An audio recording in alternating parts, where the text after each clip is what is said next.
Hii ni Health Promotion Channel na mimi ni Ezekiel Chavala, na siku ya leo ninakuletea mjadala maalum ambao umefanyika katika kijiji cha Vigoi, ambao umeangazia namna ambavyo mabadiliko ya tabia ya nchi yameweza kusababisha athari mbalimbali za hali ya hewa, lakini pia uzalishaji. Tunahitaji kuwa na makundi mawili, tutagawanyika na hayo makundi yatakwenda kupata elimu katika maeneo yao ambao watakuwa wamejichagulia popote pale wakae. Watapewa hiyo elimu kwanza, mabadiliko ya tabia nchi. Baada ya kutambua hilo, wana maswali watauliza, watachora ramani wao wenyewe wakisaidiana na wahudumu, na sisi tupo. Lakini pia wataandaa mpango kazi. Sasa zile changamoto walizoziona wanatokaje au tunatokaje. Lakini pia baada ya hapo watafanya majumuisho na tutakuja kukutana tena hapa, tutafunga. Mtendaji atatufungia kama alivyotufungulia. Lakini tunatakiwa tugawanyike kwenye makundi mawili. Kundi la kwanza tunatakiwa wawe watu 7 na kundi la pili wanatakiwa kuwa wanajamii 7 wakichanganyika ame na ke. Mtendaji, tunaomba utuongoze.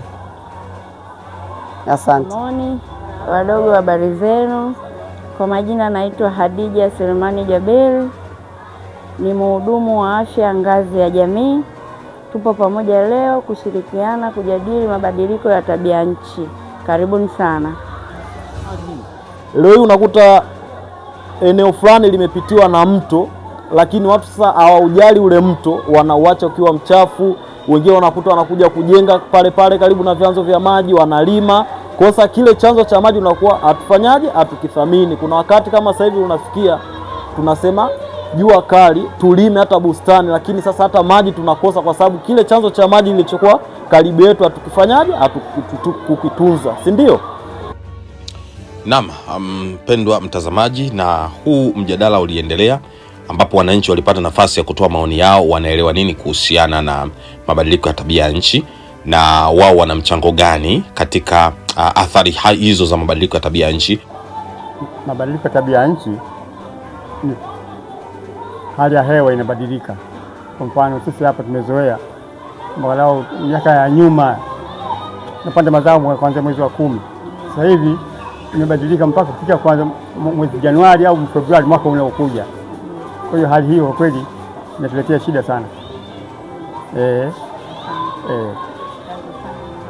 Mvua haziji vile kwa wakati.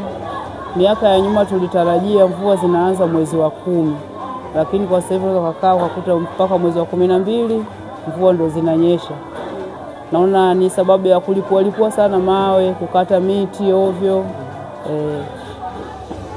Naam, baada ya majadiliano hayo ya muda mrefu, moja ya maazimio ambayo yalipendekezwa na wananchi hao ni pamoja na kupambana na uchafuzi wa mazingira, lakini pia kuhakikisha kwamba wanapeana elimu wao kwa wao ili kusudi wasiwe wana tabia kukatakata miti hovyo, au kama ikitokea mtu amekata mti basi ahakikishe amepanda mti mwingine.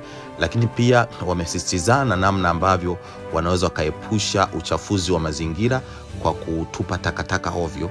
Kwa hiyo moja ya maazimio ya kikao hicho ilikuwa ni pamoja na kuhakikisha kwamba kila mwananchi ana njia za kuweza kuhifadhi taka zake na hatimaye kuzisafirisha kwa wale wanaohusika ili kusudi ziweze kwenda kwenye dampo la moja kwa moja la halmashauri.